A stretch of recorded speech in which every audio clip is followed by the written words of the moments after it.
The recording. Make sure we are recording. All right, we are. Welcome, Virtual Ice. How are we doing, folks? The membership just opened up this week for the next round. So if we have any new people that just signed up today, welcome. Let me know if you're new. I want to give you a warm welcome to the ICE community. So today we're talking about loading the older adult. One of my favorite topics, I think one of Alex's favorite topics as well. Alex Germano is on this call. She's a TA within the older adult division. And this is meant to be a presentation, but also a conversation that we have a solid hour and some change to be able to discuss some nuanced ways to load older adults. Quick introduction for me. So I am a physical therapist. I have a background and interest in outpatient orthopedics, but I was an athletic trainer in my previous life. So I really wanted to be kind of the stereotypical sports PT. And then I quickly realized through several different exposures to working in kind of geriatric intensive settings that I loved working with older adults, which I was honestly ashamed to admit. I was not proud of it. I felt like I was selling myself short in a way, but then really learned to embrace and love it the more I interacted with older adults. So I teach the modern management of the older adult curriculum. So I'll talk about that curriculum in a little bit, but I do that with my partner in crime, Christina Previtt. Alex is on this call as well. We have an awesome team that's really trying to change a narrative around how to better serve older adults. Also co-owner of Stronger Life Fitness in Lexington, Kentucky. So this is specifically geared, we say 50 and up, but our average age for our clients are 65. For a community-based fitness program, but also one-on-one sessions as well as some online coaching. So trying to build a resilient community of older adults based on a lot of the research that I've learned over the years and interactions with some of you all as well. I'm trying to put that to practice there. My lovely wife, and then my daughter, Lucy Lenore Jones. She's a lot of fun, really enjoying this phase with her. My wife is an ER physician, so I get to hear lots of crazy stories from that side of things as well. We still have a bunch of people join in here. Alex, actually, I'm going to make you a co-host. Could you admit these people? Would that be okay? Yeah, that sounds good. I will figure out how to do that. It'll be on the if you pull up participants. Oh, okay. Yeah, and you can just hit admit. I hate this feature on Zoom. So yeah, there shouldn't be too many more people coming in. I appreciate that. I threw you on the spot there. No, it's and good. Always adapting. I love it. I will say yes. I said, yeah, experience in outpatient orthopedics and skilled nursing facility and home health, and then fitness facilities as well. And I've really, some of these experiences I've loved, others I've absolutely hated. However, and I think a lot of us could say this, have really shaped and formed how we perceive our patients and older adults today, that they really shape how we interact with individuals. And we have lots of test case scenarios, if you will, that are very, very helpful. So I'm very grateful for the experience in those different settings. I used to be ashamed of it, but I'm not now. So modern management of the older adult curriculum. So this is 3 courses: Essential Foundations, Advanced Concepts, and then our live 2-day seminar. And if you complete all 3 of those, that is CERT MMOA. And like I mentioned, Alex is teaching with us. Christina Previtt is the co-lead faculty. Julie Brower, Jeff Musgrave, Gmo, who's about to hop on. We're all trying to change the narrative how we can better serve older adults with these courses within the Institute of Clinical Excellence. So loading the older adult. I want this to be a conversation. I'm gonna give some points or some different opportunities for some questions so we can have more of a conversation. But this is going to be not necessarily a nuts and bolts conversation of working on percentages of 1 rep max, for example, or picking particular exercises to meet a patient's goals. This is not going to be the nuts and bolts conversation. This is going to be more of a conversation about something that I've found to be just as or even more valuable, is the art of loading the older adult, not the science of loading older adults, but the art of it, because it is very, very challenging when you learn a lot of this information. You read the Liftmore trial, for example, or you read the white paper on strength training for older adults. And when you get into the clinic or you're working with that individual and you go to apply that information, that is very, very challenging. And we often learn a lot through our mistakes. And so I want to talk about the art of loading older adults and some of the things that I've learned over the years, and hopefully you all can share some of your perspectives as well. But when we typically hear the word, or the phrase loading the older adult, a lot of us maybe think of something like this, an individual that is holding a barbell. She's got some 10s on either side and some 5s. She is doing basically a sumo deadlift right here, and everything's going well. She's looking very confident in herself. And this is kind of our expectations, right? We think we get the kettlebell, we get the barbell for the clinic or whatever it may be, and we're just going to give it to people, and they're just going to start ripping heavy weight off the ground. However, what do we know in terms of what actually happens? It may be something like this. Irritability may be a big factor, where when we go to implement some of these principles that we discuss, it may cause a little bit of pain. It may not be a great experience for that patient. Or on the other hand, it may be something like this. Raise your hand or type, I've seen this type of situation before. I know Alex can raise her hand, of when you're working with someone that may not necessarily want to participate in resistance training. They may be a rather sedentary individual. They may have been referred to your caseload begrudgingly based on a family member or a concerned primary care physician. And that yet we are here to work with them to try and get them more resilient and improve their strength and their function. Very difficult situations, whether it's irritability or whether it's someone like this, can be challenging to apply this information. So what are we going to cover? Basically two things. I want to start off with the importance of mindset, how we perceive ourselves, how we perceive the patients that we're working with, and how that can influence whether or not we're going to load older adults and maybe how we may load them. I feel like that is very important for our ability to apply some of the more practical tips, which is going to be the second part, which is application. Application, so two parts. There's a third part as well. Someone type in the chat box, what is this?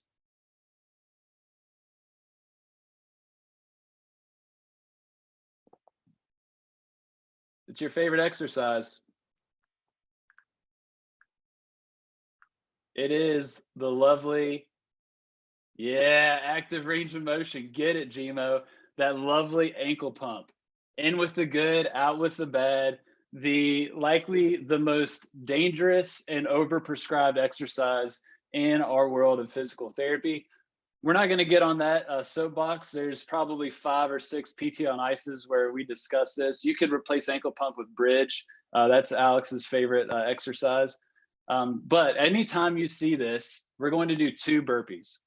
All right, 2 burpees. In modern management of the older adult, the curriculum, we typically will do 30-second sit to stand test, but we're going to be nice tonight. We're going to do 2 burpees. Let's do this first one, just kind of a general warm up, if you will. So if you're feeling great, go ahead and take that video, turn that video on. Let's just do 2 burpees, whether it's a full one, whether you kind of take your time, get your belly on the ground, come back up, stand up tall, back down, and up. Just keep the blood pumping. We ought to admire GMO's wallpaper background. I love that backdrop. So you may see this ankle pump in random places throughout this discussion. As soon as you see it, hit the deck. 2 burpees. All right. All right, let's get into mindset. Mindset. First thing that we want to talk about is, how do you perceive aging? How do you perceive the word old? Typically in our courses, we'll ask, what words come to mind? Do you think of maybe weakness? Old equals weak, or old equals slow, or old equals fragile. What do you think of? Because that could really influence how you perceive yourself and how you perceive your future. And what we want to really think about is how our perceptions of the word old and aging can influence our decisions and even our behaviors. Now, this is a shirt that was printed a few years ago. This is after reading This Chair Rocks. Has anyone read that book? Just type yes if you've read This Chair Rocks by Ashton Applewhite. She is an amazing author that really spoke to ageism and basically all the different areas in our society where people are discriminated based on age. And what she was advocating for is that we become old people in training. And that spoke heavily to me. And not in the sense of just being overly optimistic about getting old or aging, but being optimistic yet realistic, of acknowledging the good that can happen with becoming old, being realistic with what can happen as we age, but then preparing for that mentally, physically, spiritually, and all these different ways of life, even at a young age. So even with some of you all that are still in your 20s, I'm 34, that I am an old person in training, and I'm preparing for those days when hopefully I will become 80 some, 90 some years old. And that spoke really heavily to me. And so this graphic is trying to really promote some more of the positive words that are associated with aging that we often don't acknowledge. And so this really represents the principle that we want to really speak to, is that we want to be old people in training. We really want to embrace that mindset. Now, why is this important? That's a question that we need to ask. It's a rather important question because there's some pretty amazing research that really speaks to how your perception and your stereotype of aging can actually predict some rather important things in terms of your quality of life and health overall. One is your level of independence. I'm not going to go through these studies in terms of what they actually show because they're fascinating, and I will send you links and you can read them later. But level of independence, your perception and stereotype of aging, if you have a negative stereotype, can negatively impact your level of independence once you are an older adult. The will to live as well. Memory performance, memory shaped by age stereotypes over time. Cardiovascular events. If you have a negative age stereotype held earlier in life, AKA right now, it can predict cardiovascular events in later life. Negative age stereotype, increased risk of some type of cardiovascular event. Negative perceptions of aging has also been shown to be correlated with timed up and go times and even gait speed. And for those that are familiar with gait speed, this is, some would consider this the sixth vital sign that can predict a lot in terms of quality of life, function, and risk of falling. And then positive age beliefs can even protect against dementia, even among older adults with high risk gene. Even can protect against dementia. Now, I don't know if you all have been following the ICE Physio. Alex, you have a signed copy of this Xerox. That's impressive. ICE Physio's post, I believe it was this evening, Justin Dunaway made an amazing graphic talking about how optimism can really impact health outcomes. And it can in a very, very impactful way, that if you have an optimistic outlook on your life and your health, that you're likely going to have better health. The same thing with how you perceive aging. That research is very intertwined. And so what I really want you all to think about is, if you have a negative stereotype of aging and how you perceive aging, how do you think that's going to impact the people that you work with? How do you think that's going to impact what you do or what you don't do?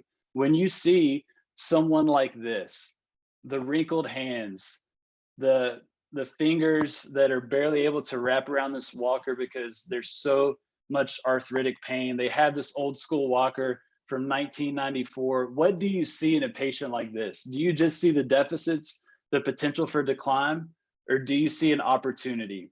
Do you see an opportunity to literally change someone's life with the skills that you have? Because what we're trying to argue is that if you are an old person in training, if you have a positive age stereotype, you're going to see the self-efficacy that you have in how you actually age. And you will also see that in your patients. When you see someone like this, AKA the frail older adult, some would call them the LOLs, the little old ladies. I know Gmo's called them that before, right, Gmo? Is that you don't see all the negative aspects or those deficits. You see an opportunity to drastically change someone's life. And that is what it's like to be an old person in training. If you perceive aging in a different light, you're also going to perceive the older adults that you work with in a different light. Old person in training. So that's the first one in terms of mindset. The second one is we want to be a guide. There are lots of PT on ICE's talking about this. You can go to ICE's Facebook page and search their videos. But basically a guide is the what we want to embrace working with anybody that walks, through our clinic doors or we go into their home, but definitely older adults. Because a guide, if you look at the definition of a guide, is actually someone that leads others through unknown or unfamiliar territory. And so for many of the people that we work with, especially older adults, their situation may be unknown or unfamiliar in terms of maybe the first time they've had a fall, maybe the first time they've had a total hip replacement or a total knee replacement. Maybe it's the first time they've lost a significant level of independence. And this is very unknown or unfamiliar territory. It may also be the first time that they will be introduced to resistance training. And we need to acknowledge that. Now, I know that's not the case with every older adult that we work with, but with the vast majority, it may be the first time that resistance training is introduced to them. So we need to embrace the mindset of a guide. So a guide makes sure they answer these questions.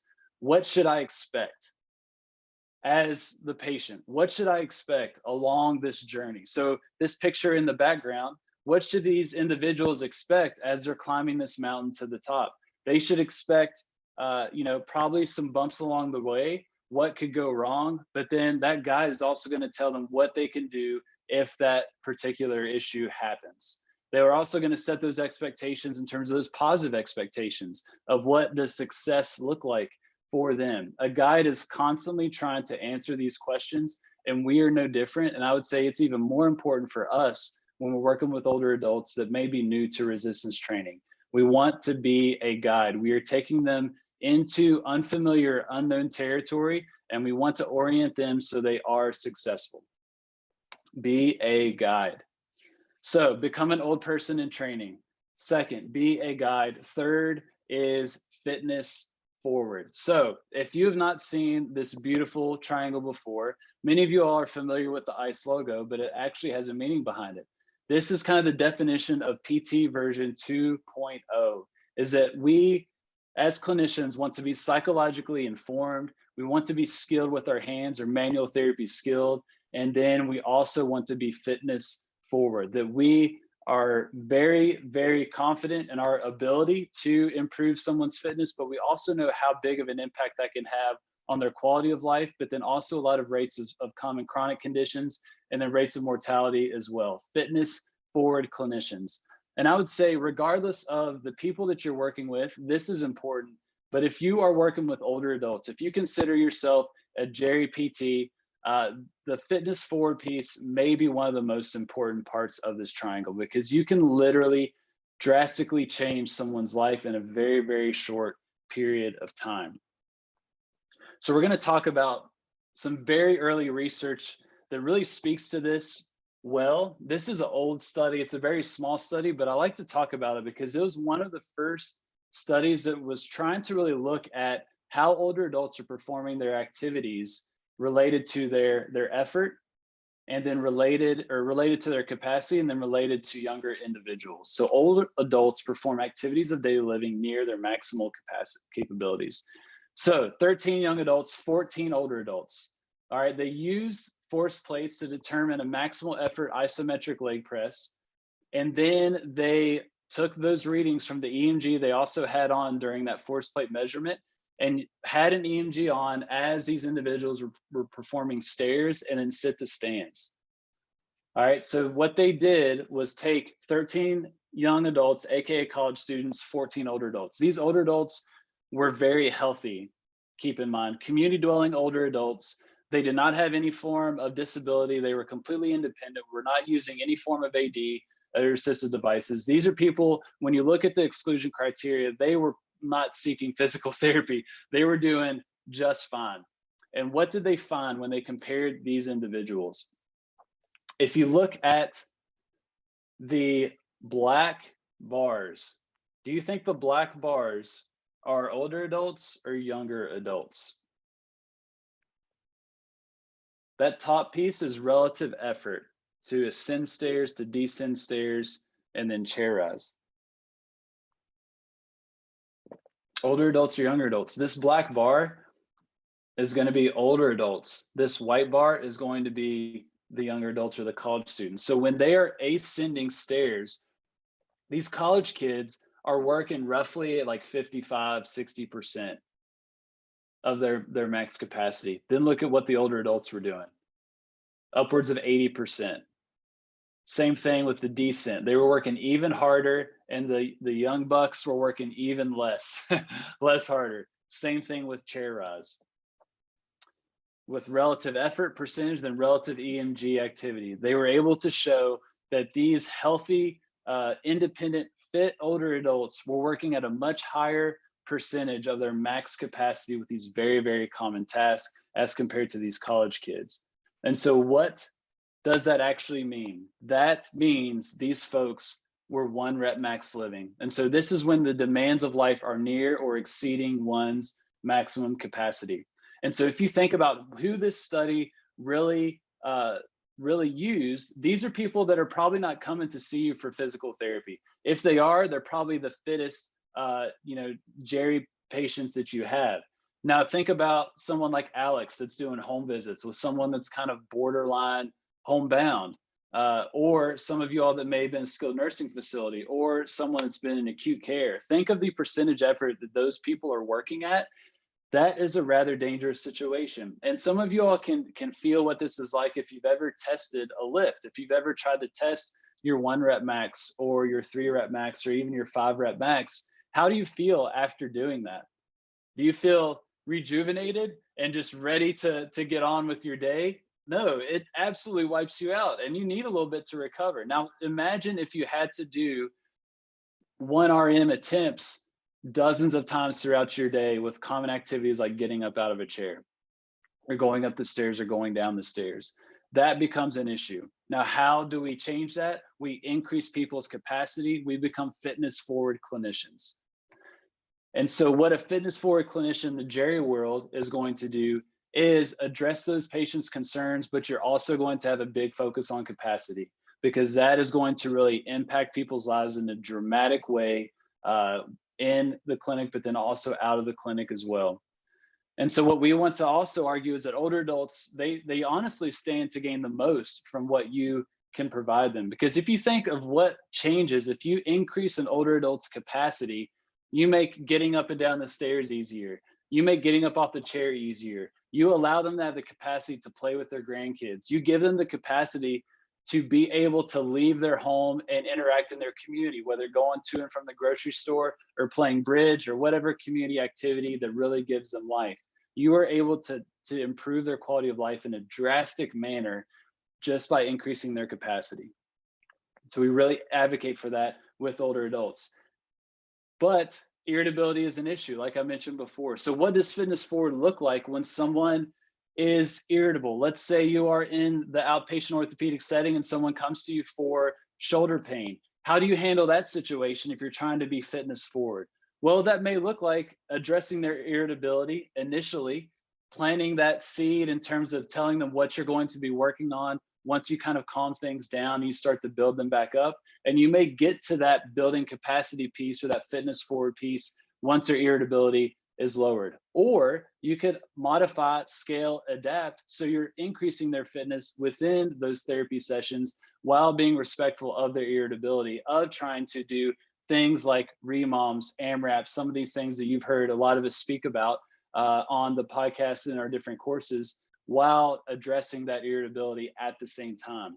So it can be done. I know it may be challenging for some individuals, but for some people, you're still going to have that fitness forward approach day one. For others, it may take a backseat until you reduce their irritability, but that is where we're wanting to go in the end, is we're wanting to improve fitness, we're wanting to increase capacity. For someone like this individual, which is someone that I'm more familiar with, fitness forward may look like starting an exercise program on day one, but it may be incredibly underdosed. It may be bridges, Alex, I said it. It may have some bridges. It may even have some ankle pumps. My Lord. It may be what some would consider a waste of time, or maybe intentionally underdosed, to really build that therapeutic alliance and rapport, to be able to ramp that intensity up later, to really make some significant gains down the road. It's going to look different for each person, but we want to have that approach. So all that to say, fitness forward is a mindset, and it's going to look different for each individual. Some patients, you're going to be able to go right out the gate and really start to focus on increasing their capacity day one, and they're going to be all in. Most of the people that we work with, it's not going to be like that. It's going to be a more patient, thoughtful, gradual progression towards actually increasing their capacity based on those circumstances. Ask me about ankle pumps. Don't get Alex started. Don't get her started. Okay, so mindset. Are you an old person in training? You really should reflect on your perceptions of aging and the word old, because how you perceive aging and what aging looks like is likely going to impact how you perceive your patients, and then also what you may do or may not do with those individuals. So we really want to embrace that mindset. We are old people in training, and we see the positive in aging and growing old while balancing those realistic things that we do know that happen with age. We want to be a guide. We want to really answer those questions for individuals. What should they expect? What could go wrong? And then how can they handle that? And then what does success look like for these individuals? These are things that we want to think about as we're trying to initiate loading in a lot of the patients that we work with. And we want to have that fitness forward mindset, whether we're going to be just hitting it day one, or we're going to maybe have a more patient, thoughtful interaction to where we're going to be progressing towards that approach maybe later on in our course of care. Mindset, start there. Oh boy. Oh man. I saw Gmo shake his head. Hit the deck. Oh. 1, 2. All right.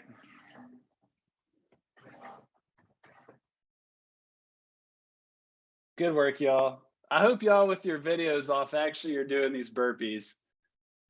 Because if you didn't, I hope you don't sleep tonight. I hope you're going to have that guilty conscience that's going to keep you up for the rest of the night.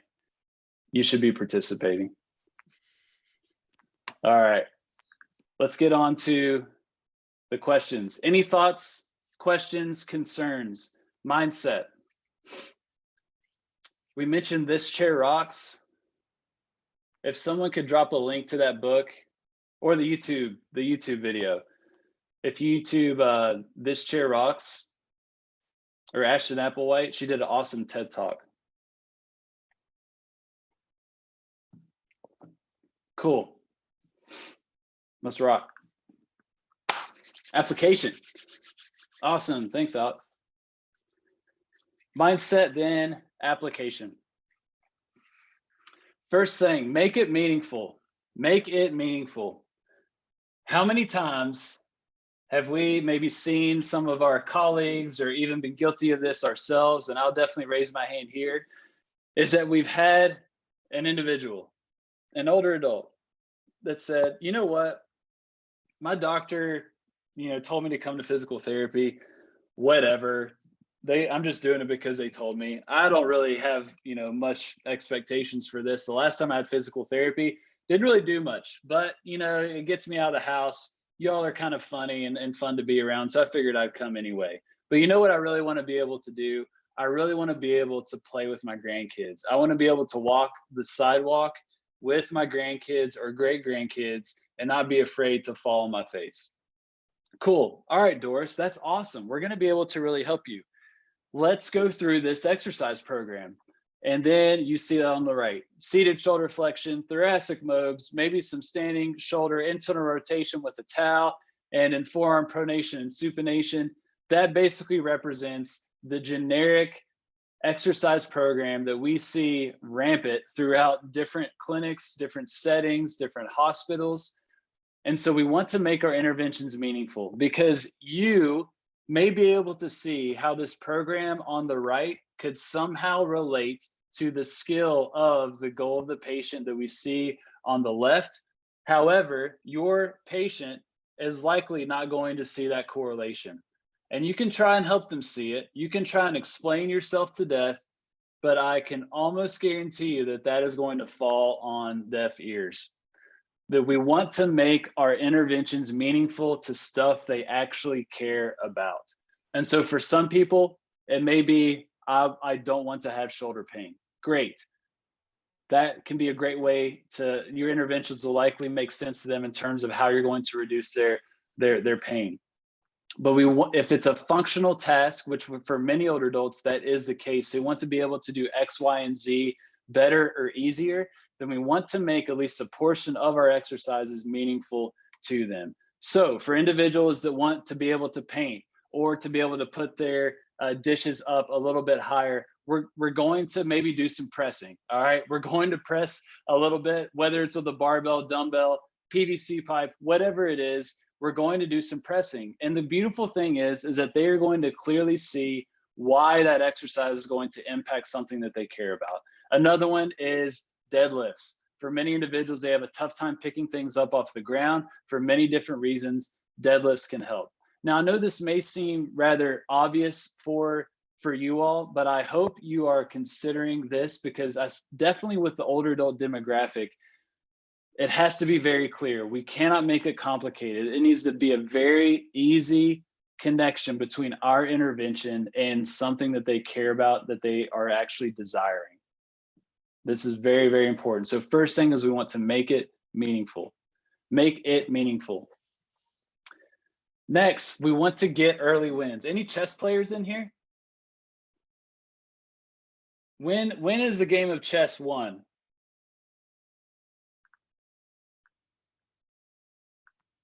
No chess folk, huh? Any Bobby Fishers in here? So for those that kind of geek out on chess, the match is typically won in the beginning. In the beginning. So right out the gate, some of the first couple moves is going to dictate the rest of the match. And so you want to get an early win in the game of chess. And we could argue that for many sports, but definitely in the world of Jerry PT and introducing resistance training to older adults. We want to get early wins. Now, what does that actually look like when we talk about early wins? The first thing that we want to mention is that we want to build the bike. So if you have not watched the process lecture from Jeff Moore, I highly encourage you to do so. That recording is available to you. I believe it's week 1 for this year of Virtual Ice. And we love that lecture within the Modern Management of the Older Adult Division. And we really speak to building the bike a lot in our courses, but in particular, those initial interactions with many of the patients that we work with, it's very valuable to be able to build that bike for them, AKA demonstrate how you are able to change their life in some way, shape, or form. And so we're always looking for ways to build the bike. We want to get that early win. So for some individuals, it may be coaching them up on a sit to stand, for example, where someone may not be showing much of an anterior rock or translation of their weight. They may not necessarily be using their arms in a great spot on their chair, whatever it may be. They're having a difficult time getting up to stand. So you may coach them up on some rocking. You may actually give them a little weight to further translate them forward so they are able to stand up maybe for the first time in decades without their hands. Things like that. Maybe adjusting an assistive device, something as simple as that, to where they're able to do something a little easier than what they were able to do before. And then obviously the big one that we talk about is reducing symptoms, painful symptoms in some way, shape, or form. But we want to really focus with that early, because we want to build that therapeutic alliance that is going to allow us to introduce something that's very novel and new and rather intimidating to them. So we want to build the bike. The second thing is we want to limit failures. Raise your hand or say yes if you've ever had an absolute failure with some of your patients day one, whether it was you had them do an exercise they weren't able to do and they failed miserably, or they came back day 2 and they were absolutely miserable with delayed onset muscle soreness. I hope every single one of you all says yes. Otherwise, I don't believe you, because I think a lot of us have made mistakes along the way, but we want to try and limit those failures. So the big one with older adults with introducing loading or resistance training is we want to scale initially for success instead of intensity. We want to scale for success instead of intensity. Now, in our courses, we talk a lot about intensity, that we want to achieve an appropriate intensity to actually get adaptation. And I'm not saying ignore that. I'm not saying that whatsoever. Intensity is very, very important. However, initially, for many individuals, we may want to focus more on their success of that particular movement. So a great example of this may be a sit to stand. So let's say we're working on sit to stands and they're absolutely crushing it. And in my mind, based on how they're performing that movement and then based on their rating of perceived exertion, I can probably estimate that they could handle this 10-pound kettlebell that I have with me. And so it's very easy to give them that 10-pound kettlebell and just see how they do. Just go ahead and try and knock out a couple reps or whatever it may be. And then I hand them that 10-pound kettlebell, which is a rather large jump for many older adults from doing no weight whatsoever. And they go to do that sit to stand and they absolutely struggle and they can't do it and they get very, very discouraged. Now, some people may just kind of brush that off, no big deal, whatever, I'll just keep doing my thing. Others, that is going to be a negative experience. They may perceive themselves as failures and it may be very defeating to them. Now, if I would have scaled for success, I may have, instead of going to that jump to the 10-pounder, I may have made smaller incremental jumps to ensure that we are getting success each and every time so I don't set them up for failure. So an example of that would be maybe instead of handing them the 10-pounder, I'd hand them the 2, do some reps. Great, looking awesome. I know in my head that's probably not heavy enough to achieve that appropriate intensity, but they're getting some wins, they're getting successes. All right, let's jump up from that 2, maybe to the 4 or the 6. All right, you're doing awesome. And then I give them the 8. And then they start to struggle with the 8. And then I know, okay, that 10 probably isn't going to work. So there's gradual increases in our scaling options. For that was more about weight. It may be range of motion in terms of height of a chair that you're doing a sit to stand, for example. But we want to really focus on successes early rather than just trying to achieve the evidence-based intensity. Successes. And so what a success may look like, it may look like underdose exercise. And initially, I think that's perfectly fine with many people that we work with, because that is going to allow you to really ramp up the intensity down the road. Does that make sense? Let me know. Give me a thumbs up. Yeah. What, Lemon? Yeah, we good? Okay, cool. Lemon's still with us. At Lemon the Doxy, almost at 10,000 followers. You should drop the Instagram link in there, Alex. Full send on that. Okay, thank you. So scaling for success instead of intensity. The second one is we have to manage delayed onset muscle soreness. I know Laura said yes, Rachel said for sure. That DOMS is probably one of the biggest challenges when we're implementing resistance training with older adults, especially individuals that may be relatively new to resistance training. So how do we want to manage DOMS? I think the first thing that we need to think about is assessing physical activity levels to limit an acute spike in their physical activity or intensity of their activity. Exercise vital signs. Who's heard of EVS before?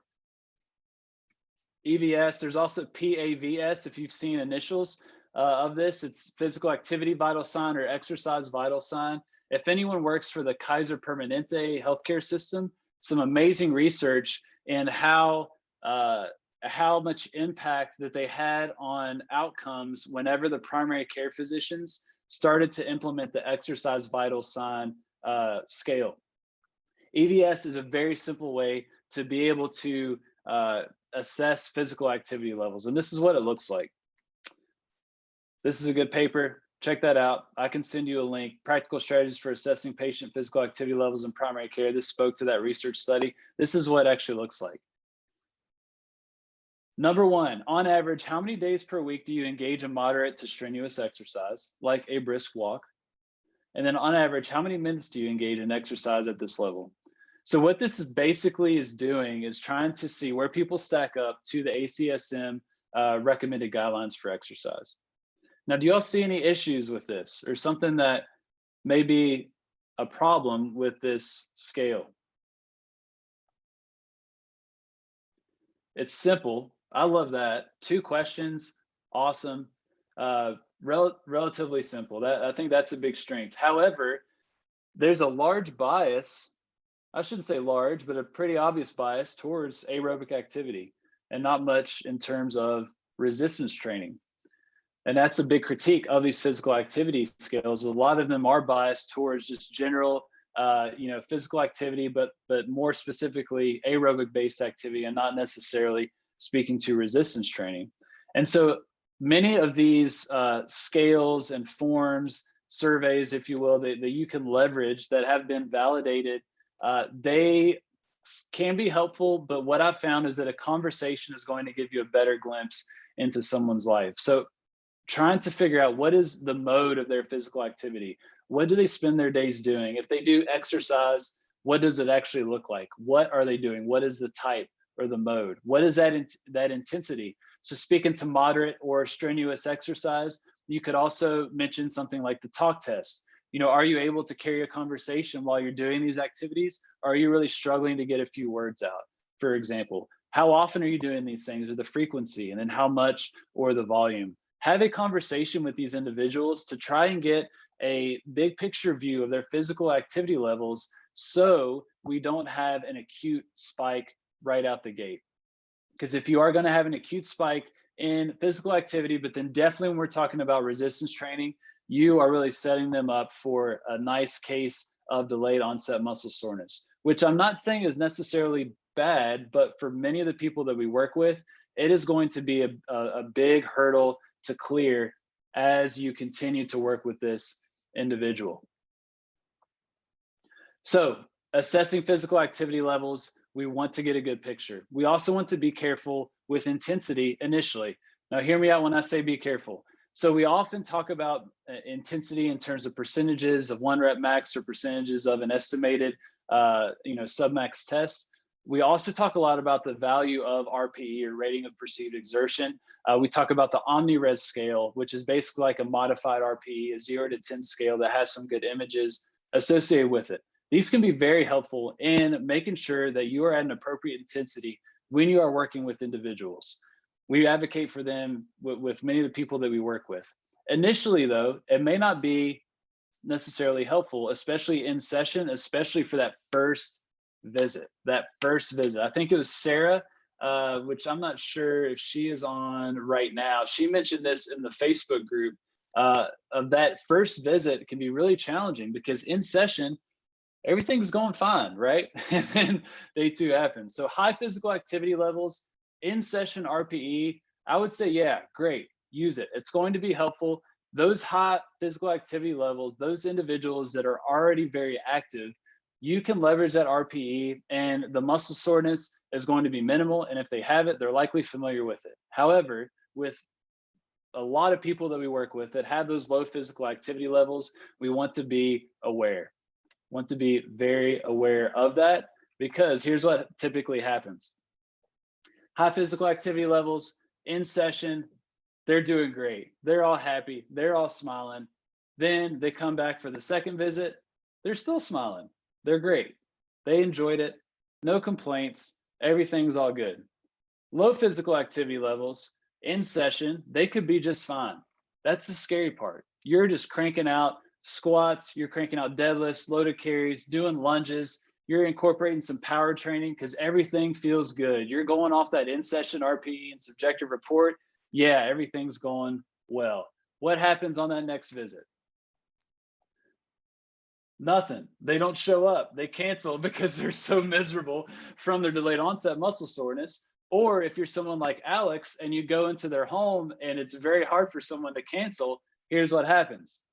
You walk in, yeah. Raise your hand if that's happened before. Yeah, we've all seen those hands before. That's what can happen if you leverage an in-session RPE or subjective report with someone that has low physical activity levels when you're introducing resistance training. So we want to be thoughtful of that. So managing delayed onset muscle soreness, very vital to play the role of the guide and set expectations. In MMOA, I talk a lot about a very embarrassing story that I'll save. I won't mention this tonight, but we want to set expectations, because if you set realistic expectations for individuals, whether you're telling them where a particular area may be a little bit sore, and then how long that may last, and kind of the course that that's going to take, that can really prevent a lot of worry, a lot of fear, a lot of concern, a lot of heartache down the road. But then we also want to give people a plan. especially if you may have a reduced frequency with people where you may only be seeing them one time a week, couple times a week, that if this happens, then this, then that, this is what you want to do. If you are very sore here, Doris, this is what I want you to do. And what I typically leverage is something like low intensity physical activity, some gentle, stretching and movement of that area. Epsom salt bath. People love that and they really believe in it. Whatever typical modality that you leverage, compression, if you're kind of able to do that, whatever tactic that you can use. There's lots of evidence to really support a lot of these different modalities and even different supplements to reduce delayed onset muscle soreness. But we want to give them a plan, a written out plan, and some clear expectations. So don't just take people through that first session and think you absolutely crushed it because they said they felt just fine. We want to really be thoughtful of what's going to happen on that next session and give those folks a plan. Hopefully they won't flip you off. That's never fun. Oh gosh. All right, come on now. 2 of them.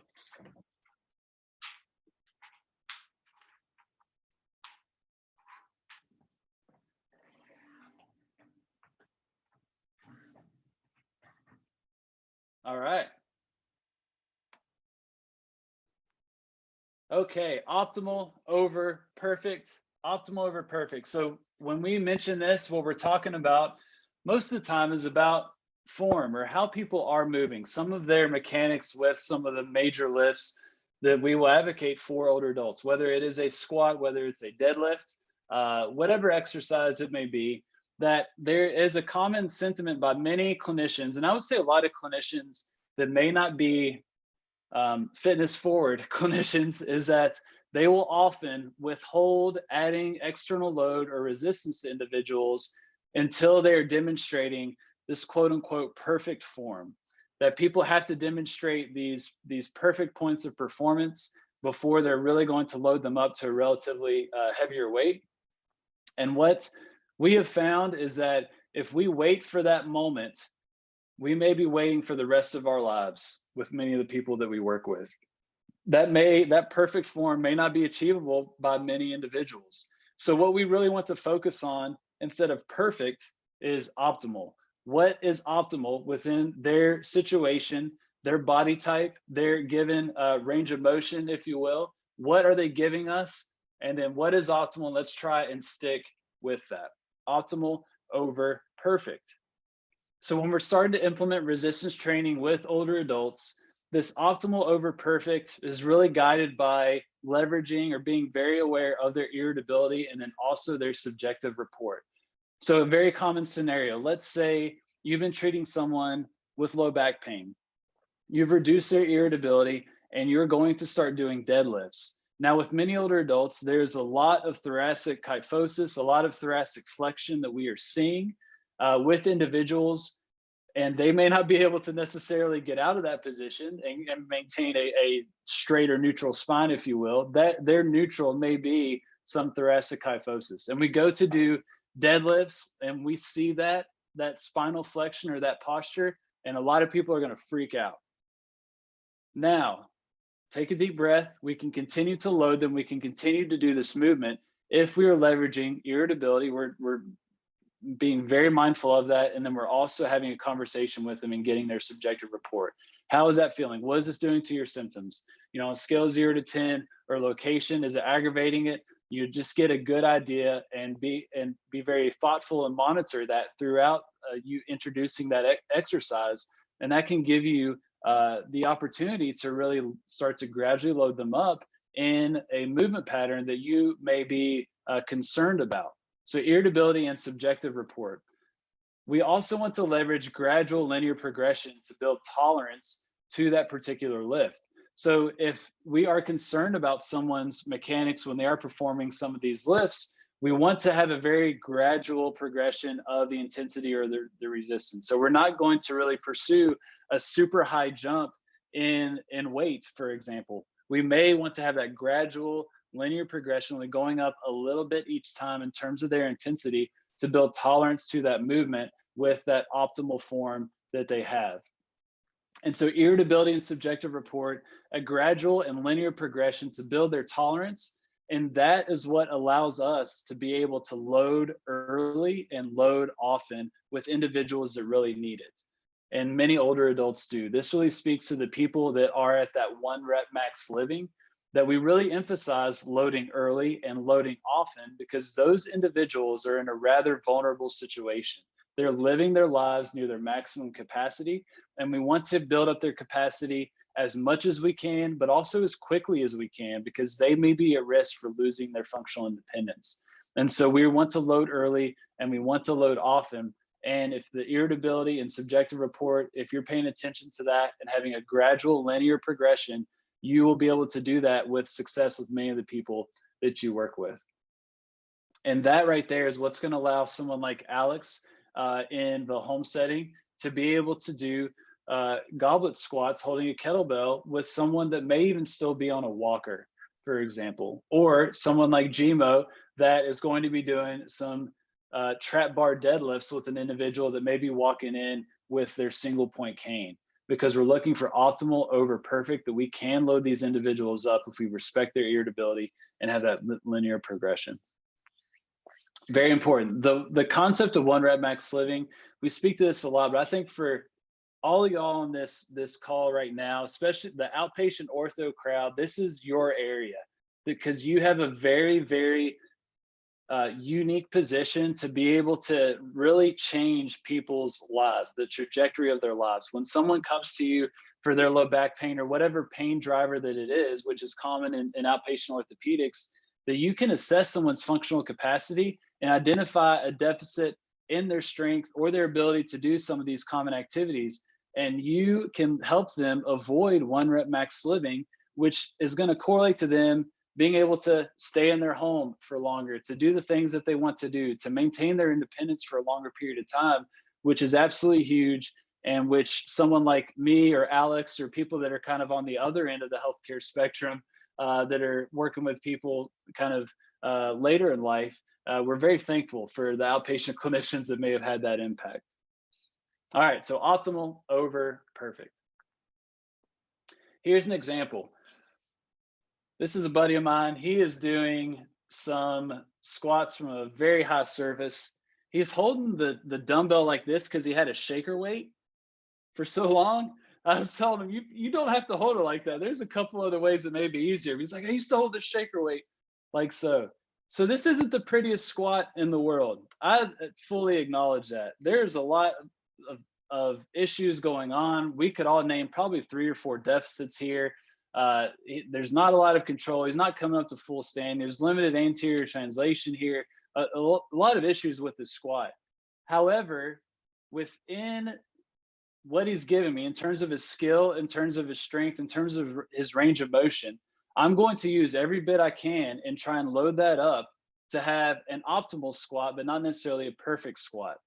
And here's the kicker. I can hand him that. This is, I think, a 15-pound dumbbell, and do these rather elevated dumbbell goblet squats.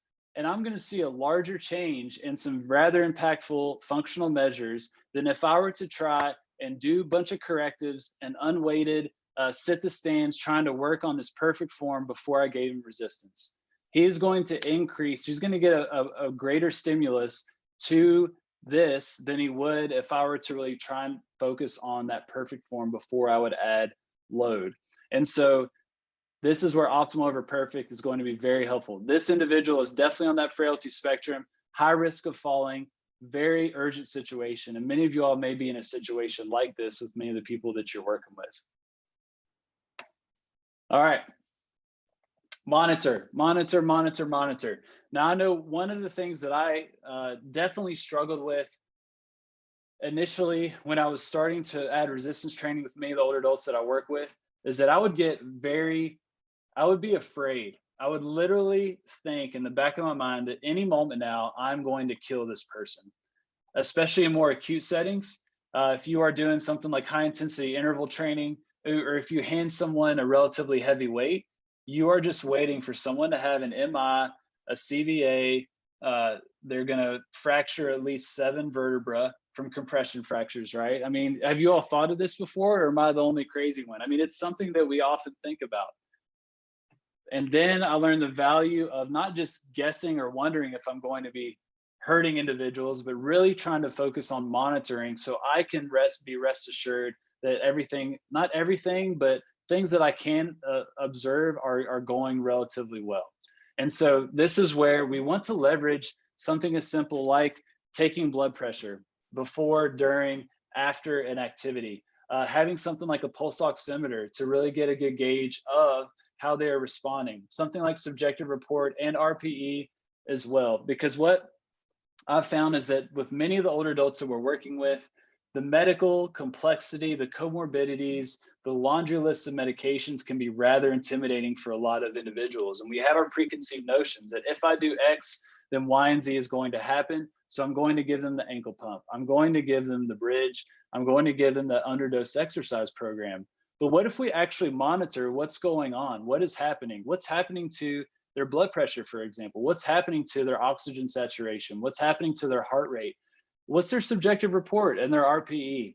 And this can really give you a lot of rest and ease about the activities that you're doing, but it's also going to tell you if you're not meeting an appropriate intensity as well. So it's going to help you know if you're going too hard or if you're going too easy. Now, obviously, blood pressure, heart rate, that is going to be impacted by certain medications, but by and large, being able to see what's going on in terms of monitoring is going to be very, very helpful for you all, especially if you're seeing medically complex individuals. So before, during, and after. Monitor, monitor, monitor. I won't go through this right now, but for those that want a little bit of guidance here, traffic light of vitals, you will have access to this PowerPoint presentation. It's going to go through some different numbers that you want to remember to give you some confidence. And when do I need to be relatively cautious? When do I need to absolutely stop and call the primary care physician? Or when am I good to go? So be sure to reference that after this presentation. So we talked about mindset. I think we should definitely start there and then get into some of the application, more of the art of the application, not necessarily the science of the application, which we get into heavily with our modern management of the older adult courses. We want to make it meaningful, clear connection between their desires and your intervention. We want to get those early wins, create successful situations to build their confidence, to build that therapeutic alliance, try and avoid those failures, and definitely manage delayed onset muscle soreness, because that's going to be one of the biggest issues when we're introducing load to older adults.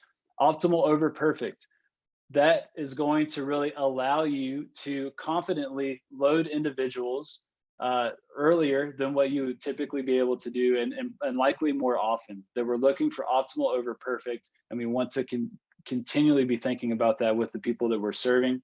And then last but not least, we want to monitor. We want to rest our fears and not let our fears be the limitations in the progress of our patients. We want to have a more objective perception of what is actually going on when we're applying some of these higher intensity activities to these individuals, and monitoring is going to allow you to do that. All right, y'all, we are right at 8:59. Boom. Questions, thoughts, or concerns? Or anything you want to add to the conversation? What has been helpful? Anything that you have found to be useful when trying to add resistance training to some of the patients that you're working with? Which I know a lot of it is kind of a case-by-case example, but I really think a lot about the mindset and some of those more nuanced ways of applying. If you don't have any questions or thoughts right now, what we can do is just continue the conversation. So this Facebook group, the Vice Facebook group, leverage that. So whether it's a specific question, or let's say you're working with someone tomorrow that you're really trying to implement, resistance training with an older adult. If you're having an issue, if you're having a success, drop that in the Facebook group. Tag me, tag Alex, tag Christina, tag Gmo. We can generate a really good discussion. So leverage that Facebook group as a mentorship group, not just a way to watch lectures every Tuesday, which I know many of you all do, and we appreciate that, but never hesitate to drop that into the Facebook group. Well, I appreciate you all for hanging out with me on a lovely Tuesday evening. Hit me up at Dustin Jones DPT or tag me in the Facebook group. Oh man, dang it. One more for two more.